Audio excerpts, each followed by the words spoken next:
नमस्कार। भारतीय राज्य व्यवस्था या इंडियन पॉलिटी की क्लास में आप सभी का स्वागत है। आज की क्लास में हम संविधान के भाग 2 के विषय में पढ़ाई करेंगे। भारत में दो तरह के लोग रहते हैं। एक है जिसे हम नागरिक कहते हैं और एक है जिसे हम विदेशी कहते हैं। भारत के संविधान में भाग 2 के अंतर्गत सिटीजनशिप यानी नागरिकता के विषय में बताया गया। तो कौन नागरिक है और नागरिकता क्या होती है? देखिए, आज का जो हमारा टॉपिक है वो है नागरिकता।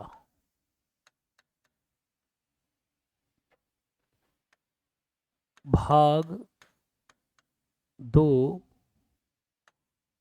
अनुच्छेद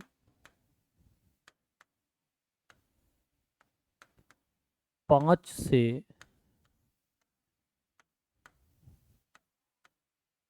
अनुच्छेद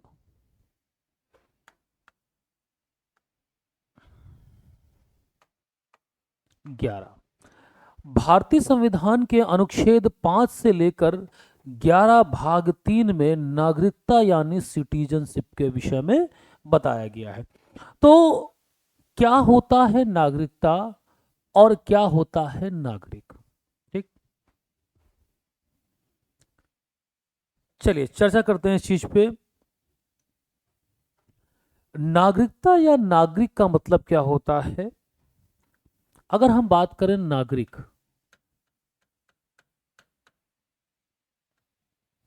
कौन होता है नागरिक? नागरिक जो होता है, नागरिक का मतलब है किसी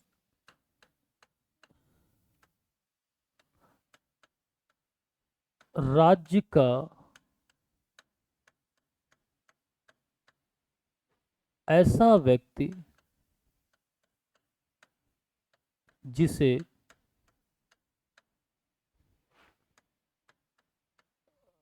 राज्य के संविधान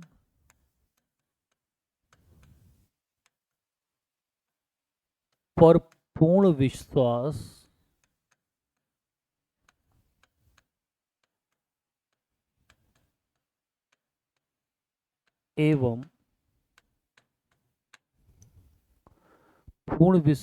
एवं आस्था होती है,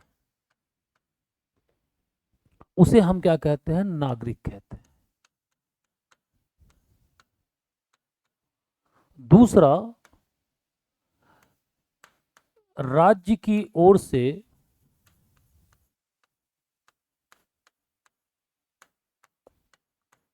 दिए सभी अधिकार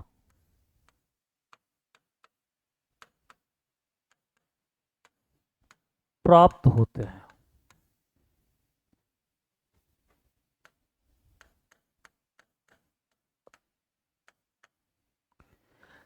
नागरिक का मतलब है एक ऐसा व्यक्ति जो किसी राज्य में निवास करता है। यहां पर एक चीज कह सकते हैं, किसी राज्य का ऐसा व्यक्ति या ऐसा निवासी जिसे उस राज्य के संविधान पर पूर्ण विश्वास है और राज्य की ओर से दिए जाने वाले सभी अधिकारों का उपयोग करता है, वो है नागरिक। कोई भी राज्य है, राज्य के या दूसरे शब्दों में राज्य के राज्य क्षेत्र के भीतर निवास करने वाला वह व्यक्ति जिसे उस राज्य के संविधान पर पूर्ण आस्था एवं विश्वास है और वह अपने सभी अधिकारों का प्रयोग कर सकता है जो उस संविधान के द्वारा या उस राज्य के द्वारा उसे दिए जाते हैं, वो व्यक्ति कहलाता है नागरिक। और दूसरी चीज क्या है? नागरिकता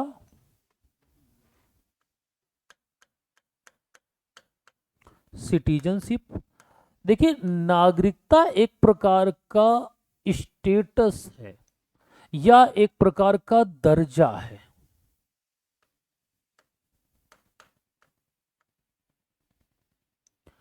नागरिकता का मतलब है कि किसी व्यक्ति का ऐसा दर्जा जिसमें उस व्यक्ति को राज्य के द्वारा दिए गए सभी अधिकार प्राप्त हैं, वो व्यक्ति कहलाता है, वो कह स्थिति कहलाती है नागरिकता। नागरिक कौन होता है?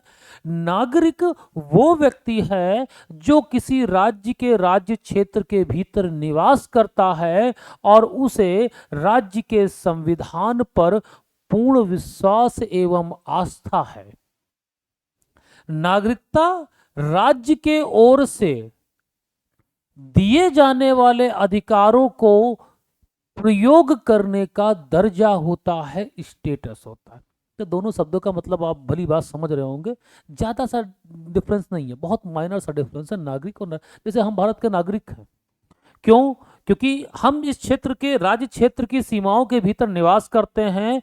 हम भारत के शासन व्यवस्था, भारतीय संविधान पर पूर्ण आस्था और विश्वास रखते हैं। हम भारत सरकार और संविधान की तरफ से दिए जाने वाले सभी अधिकारों का व्यापक स्तर पर प्रयोग करने में सक्षम हैं। तो हम नागरिक हो गए यहाँ के। अब नागरिकता और नागरिकता का आप एक छोटा सा एक मतलब समझ लिया है। अब आगे बढ़ते हैं। देखिए,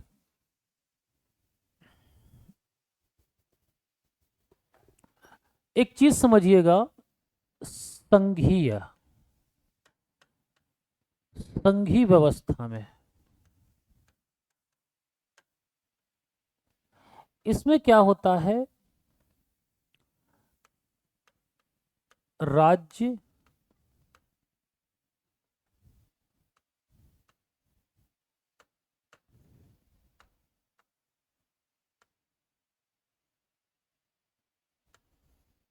मिलकर एक केंद्र का निर्माण करते हैं। संघीय व्यवस्था में राज्य मिलकर केंद्र का निर्माण करते हैं। तो इस व्यवस्था में आप एक चीज देख सकते हैं, यहां पर आपको दोहरी नागरिकता देखने को मिलेगी। दोहरी नागरिकता। दोहरी नागरिकता का मतलब क्या होता है?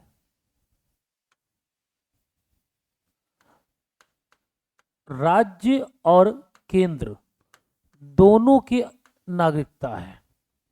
राज्य का अपना नागरिकता है और जैसे यूनाइटेड स्टेट ऑफ अमेरिका के दोनों तरफ से नागरिकता होती है, राज्य की तरफ से भी होती है और उसकी तरफ से। तो लेकिन भारतीय संविधान में क्या है? भारत में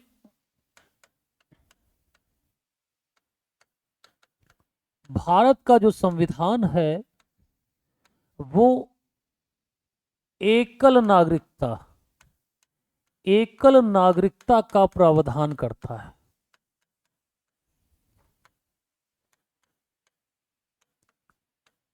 एकल नागरिकता का देखिए अर्थ क्या है? एकल नागरिकता का अर्थ होता है केवल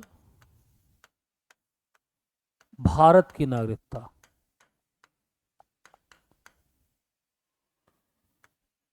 नागरिकता होगी, राज्यों की नहीं।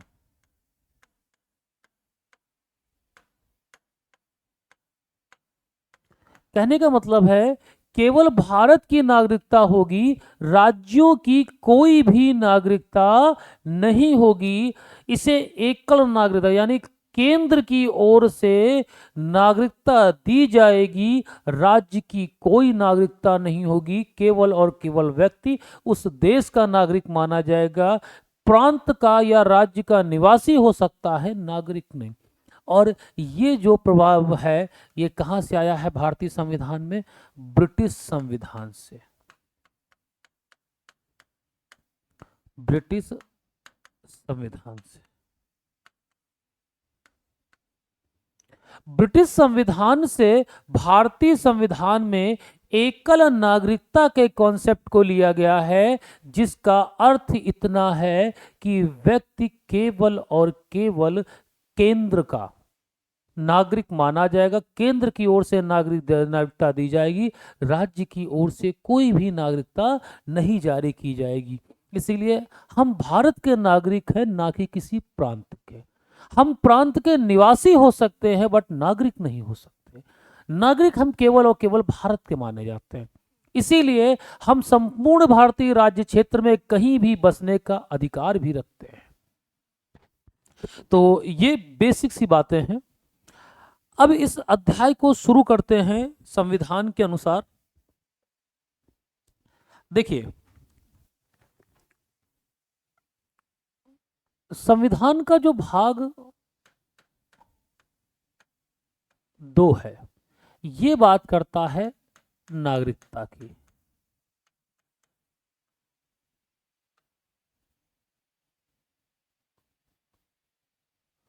और अनुच्छेद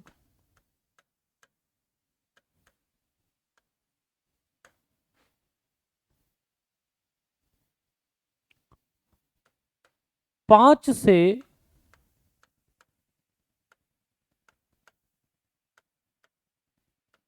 अनुच्छेद 11 तक, अनुच्छेद 5 से लेकर अनुच्छेद 11 तक बात की जाती है नागरिकता के प्रावधानों की। यानी 5, 6, 7, 8, 9, 10 और 11, ये हमारे नागरिकता के विषय में बताने जाने वाले अधिकार हैं। जैसे हम बात करते हैं सबसे पहले अनुच्छेद 5 की। देखिए, अनुच्छेद 5 क्या कहता है?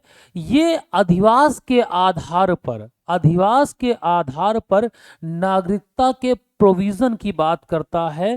क्या करता? अधिवास। क्या अधिवास मतलब? जहां के आपका रेसिडेंट है, निवासी हो जाते हैं, अधिवास के आधार पर।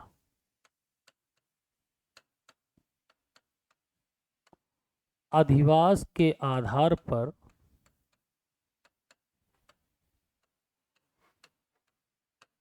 नागरिकता।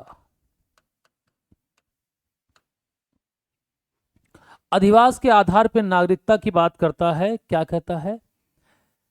संविधान के प्रारंभ होने से पूर्व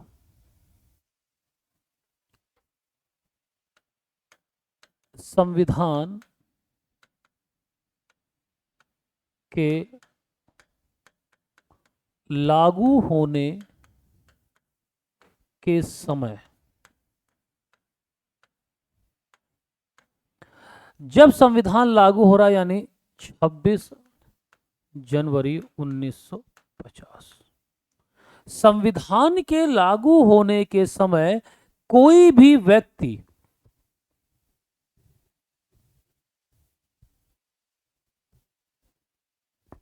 संविधान के लागू होने के समय कोई भी व्यक्ति भारत का नागरिक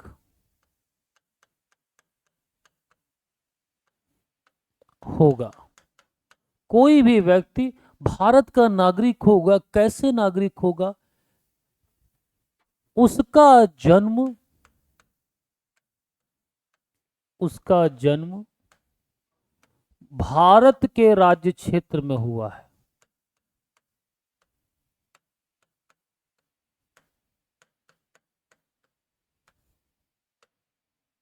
यदि कोई बच्चा है, जब संविधान लागू हो रहा है, तो उसका जन्म अगर भारत के राज्य क्षेत्र में, यानी जहां तक भारत की सीमाएं हैं, अगर उसका जन्म उन सीमाओं के भीतर हुआ है, तो उसे हम क्या मानेंगे?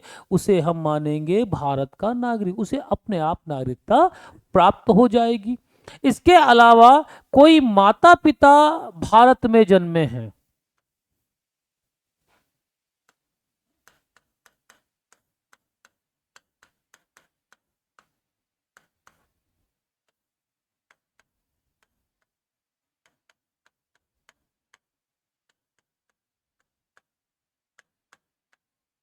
अगर किसी का जन्म के माता पिता का जन्म संविधान लागू होते समय भारत में हुआ है, तो उनके आने वाले पूर्वज, उनके आने वाले जो बच्चे हैं, वो भी भारत के नागरिक माने जाएंगे। तो इतनी बात समझ में आई? इतनी बात समझ में आई? तो दो चीजें हैं कि एक तो उसका जन्म भारत के राज्य क्षेत्र में हुआ हो संविधान लागू होते समय, और दूसरा है कि उसका जन्म, उसके माता पिता का जन्म भी भारत में हुआ हो, तब उसे हम नागरिक मान लेंगे, अपने आप ही नागरिक मान लिया जाएगा। जैसे कि हम सब के जो पूर्वज हैं, आपके दादा परदादा, वो भारत के उस राज्य क्षेत्र में तब थे जिस क्षेत्र में उनका जन्म भी उस क्षेत्र में हुआ था जब भारत का संविधान लागू हो रहा था। तो इस आधार पे क्या किया गया, उन्हें नागरिकता मान लेंगे।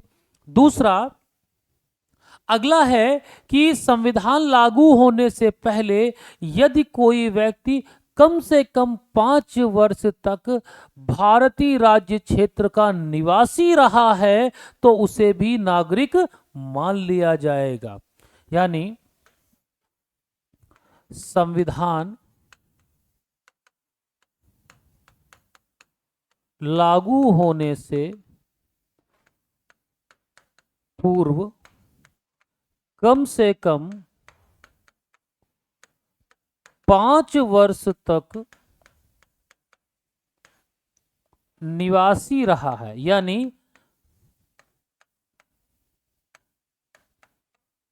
कोई ऐसा व्यक्ति जो संविधान लागू होने से पहले भारतीय राज्य क्षेत्र में 5 वर्ष तक मामूली रूप से निवासी रहा, मतलब आता जाता रहा, निवासी के रूप में रहा है, उसे भी हम नागरिक मान लेंगे। जिस डेट से हमारा संविधान शुरू होगा उस डेट से इन 3 आधार पे, अधिवास के आधार पर क्या होता है, उन्हें नागरिक माना। पहला है कि आपका जब जन्म हुआ तो संविधान लागू हो रहा था, तो आप भारत के राज्य क्षेत्र के एक अधिवासी, यानी यहां पर आप रह रहे हैं।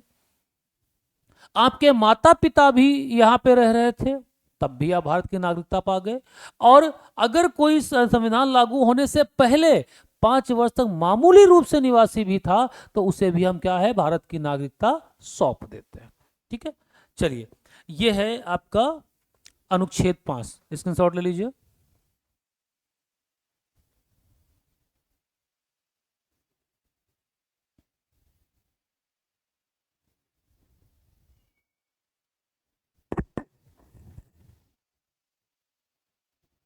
स्क्रीनशॉट ले लीजिए।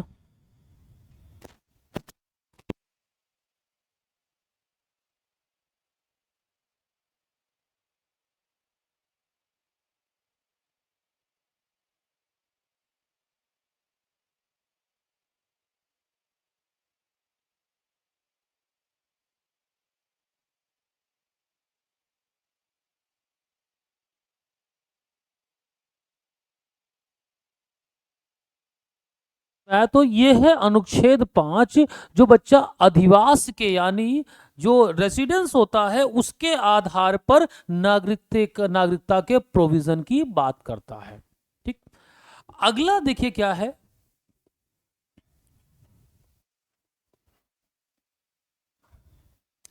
अगला है अनुच्छेद 7।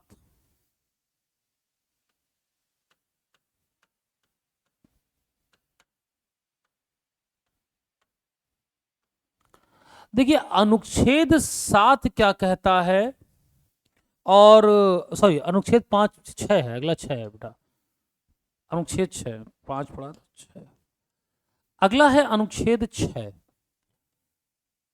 अनुच्छेद 6 और 7 पाकिस्तान से जुड़े। देखिए 1947 में एक एक्ट आया था जिसे कहते हैं भारत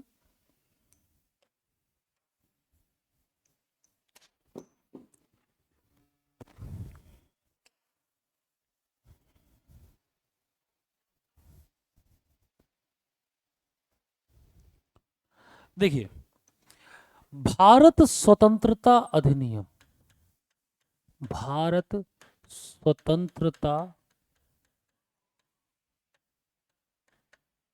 अधिनियम 1947। भारत को आजादी भारत स्वतंत्रता अधिनियम 1947 में दिया गया। इसमें प्रोविजन किया गया कि जो जमीन है ये जो भूमि है जिसे हम भारत के नाम से जानते हैं, ये जो जमीन है,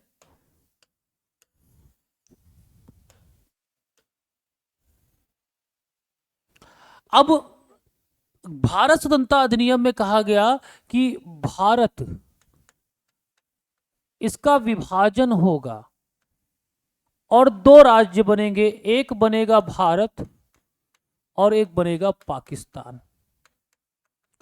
एक ही देश का विभाजन करके दो देश बनाए गए, एक बना भारत और एक बना पश्चिमी पाकिस्तान और एक बना पूर्वी पाकिस्तान। अब ये जो जमीन है ये पहले संयुक्त है, पूरी जमीन है जिसे हम ब्रिटिश भारत या देशी रियासतों का मिला जुला सा भारतीय संघ मान सकते हैं। 1935 में ये बात कही गई थी। 1935 में डिफाइन किया गया था भारतीय राज्य क्षेत्र है कैसा। अब जैसे ही विभाजन होगा दोनों तरफ से क्या होगा, माइग्रेशन होगा। माइग्रेशन, प्रव्रजन, यानी विभाजन के बाद कुछ लोग भारत से पाकिस्तान चले जाएंगे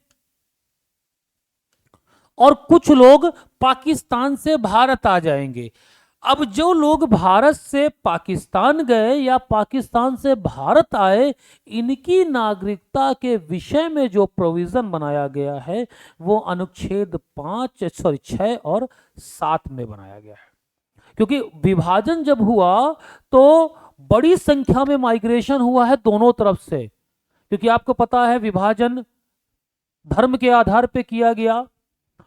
मुस्लिमों के लिए एक अलग से देश बनाया गया जिसका नाम पाकिस्तान है, और दो क्षेत्र दिए गए उनको, एक पश्चिमी पाकिस्तान और एक पूर्वी पाकिस्तान।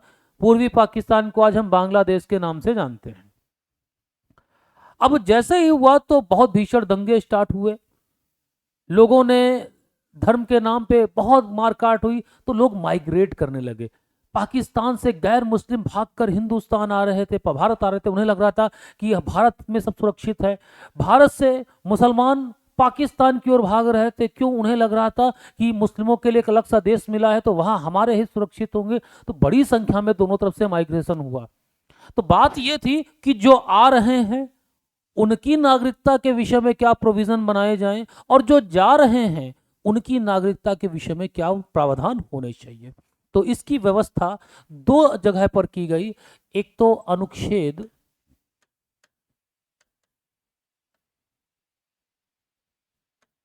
6 और एक अनुच्छेद 7। ये दो अनुच्छेद जो हैं वो हैं आपके प्रव्रजन के आधार पर। प्रव्रजन यानी माइग्रेशन, माइग्रेशन के आधार पर नागरिकता पर क्या प्रभाव पड़ेगा उसकी बात अनुच्छेद 6 और अनुच्छेद 7 करता है। अनुच्छेद 6 कहता है कि पाकिस्तान से भारत आने वाले व्यक्तियों की नागरिकता के विषय में प्रोविजन। ठीक, चलिए देखते हैं। इतनी बात समझ में आई?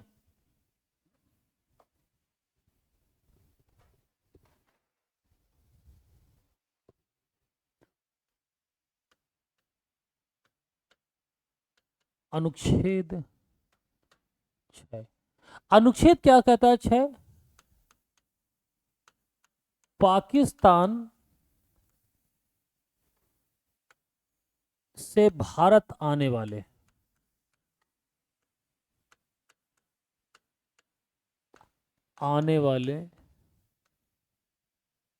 व्यक्ति की नागरिकता,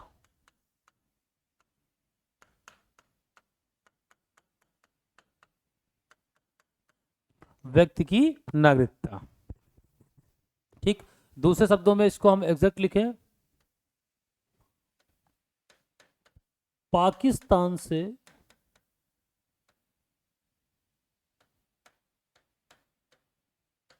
प्रव्रजन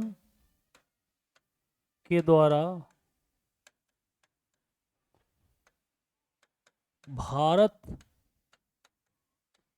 आने वालों की नागरिकता, क्या प्रभाव पड़ेगा? क्या प्रभाव पड़ेगा? अब देखिए, बहुत भारी संख्या में माइग्रेशन हो रहा है। इतना माइग्रेशन हो रहा है दोनों तरफ से, लाखों की संख्या में लोग भारत से पाकिस्तान जा रहे हैं, पाकिस्तान से भारत आ रहे हैं। खूब कत्लेआम मचा हुआ, दोनों तरफ से लोग अपना घर परिवार खो चुके हैं, जमीन जायदाद धन संपदा खो चुके हैं, रातों रात बेघर हो गए। बस क्या, पाकिस्तान में जो गैर मुस्लिम हैं, हिंदू, सिख, ईसाई, पारसी, बौद्ध, जैन, वहां पर एक तरह से एक मूवमेंट चल गया कि इन सभी को भारत भगाओ, जिससे बहुत कत्लेआम मचा। और इस कत्लेआम में कुछ लोग तो मारे गए, कुछ लोग भारत आने में सफल रहे। बहुत दुखद घटना थी विभाजन के समय, प्रवचन। तो ऐसे लोगों के साथ क्या किया जाए, कैसे कार्य किया जाए? तो एक डेट बनाई गई, दोनों दे, पाकिस्तान और इंडिया, इन्होंने एक डेट डिसाइड की, 19 जुलाई 1948। इस डेट को दोनों देशों ने क्या जारी किया? अनुमति पत्र प्रणाली। अनुमति पत्र प्रणाली, अनुमति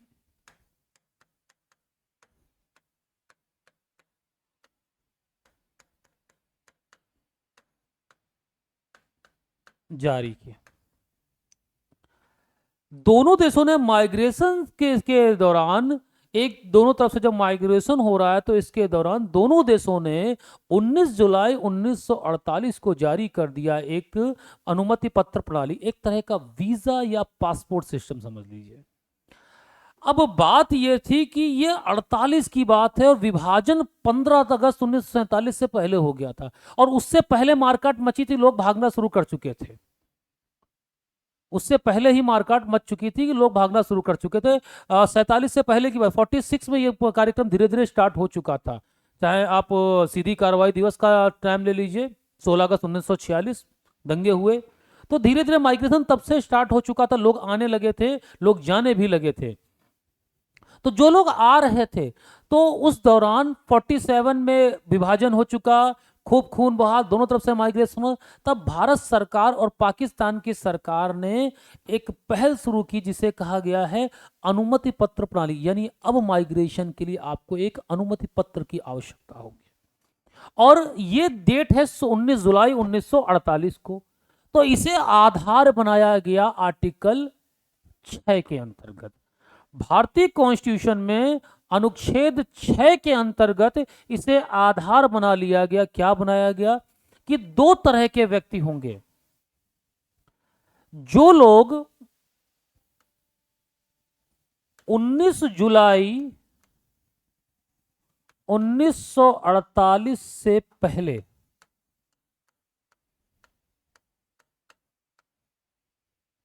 और 19 जुलाई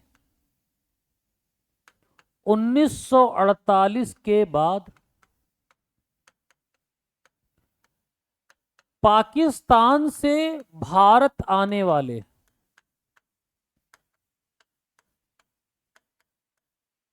आने वालों को नागरिक माना जाएगा। यानी ऐसे व्यक्ति जो विभाजन के बाद या विभाजन से पहले भारत पाकिस्तान से, जो विभाजन के बाद एक नया देश बना जिसे हम पाकिस्तान कहते हैं, उस समय 19 जुलाई 1948 से पहले माइग्रेट करके पाकिस्तान से भारत आ चुके हैं, ऐसे लोगों को अपने आप ही भारत का नागरिक मान लिया जाएगा, जो 19 जुलाई 1948 से पहले माइग्रेट करके आए थे। लेकिन जब 19 जुलाई 1948 को जो पत्र जारी किया गया, अनुमति पत्र, उसके बाद जो लोग आएंगे, यानी 19 जुलाई 1948 के बाद जो लोग आएंगे, उन्हें पंजीकरण के माध्यम से नागरिकता मिलेगी।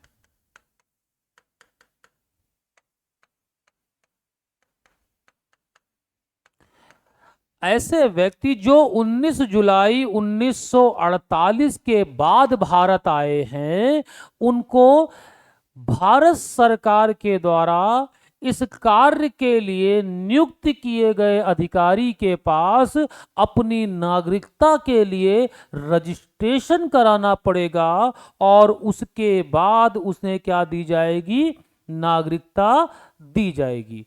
तो 1946 में ये सब स्टार्ट हो चुका था। लगभग 47 में जब विभाजन क्लियर हो गया कि हो गई होगा, तो माइग्रेशन और तेजी से स्टार्ट हुआ। तो पाकिस्तान से बहुत से लोग आ रहे हैं, गैर मुस्लिम हैं। अब इतनी बड़ी जनसंख्या को उस समय संभाल पाना बड़ा मुश्किल था, क्योंकि दंगे हो रहे थे, लाशें गिर रही थी, बहुत लोग मारे जा रहे थे। तो सबसे पहली व्यवस्था थी लॉ एंड ऑर्डर को मेंटेन करना, जो दोनों तरफ से मेंटेन किया गया। उसके बाद यह अधिकार उस व्यक्ति को दिया गया है कि आप कहां रहेंगे, भारत या पाकिस्तान। कोई भी सरकार, चाहे वो पाकिस्तान की हो चाहे भारत की हो, ऑफिशियली ना तो हिंदुओं को पाकिस्तान निकाल सकता था और ना ही मुसलमानों को हिंदुस्तान निकाल रहा था। वो उस व्यक्ति की स्वेच्छा पर है कि वो पाकिस्तान में रहेगा या हिंदुस्तान में, नया बने पाकिस्तान में या पूरा बना अपना भारत में रहेगा। तो जैसे ही माइग्रेशन स्टार्ट हुआ, तो शुरुआत में इन्होंने ये जो डेट बनाई, कहा 19 जुलाई 1948 को, जिस समय यह अनुमति पत्र जारी किया गया, उससे पहले जो लोग माइग्रेट करके भारत की भूमि पर आ चुके हैं, उन्हें हम भारत का नागरिक मानते हैं भारत सरकार के द्वारा। 19 जुलाई 1948 के बाद जो लोग आएंगे, उन्हें हमारे द्वारा जो व्यक्ति, जो अधिकारी नियुक्त किया गया है नागरिकता के लिए, उसके पास अपना रजिस्ट्रेशन करवाना पड़ेगा। उसके बाद ही उसे नागरिक माना जाएगा। इतनी बात समझ में आई? तो आज की क्लास में हम इतना ही रखते हैं। अगली क्लास में हम आगे के आर्टिकल्स पर डिस्कशन करेंगे। तो मिलते हैं अगली क्लास में। धन्यवाद।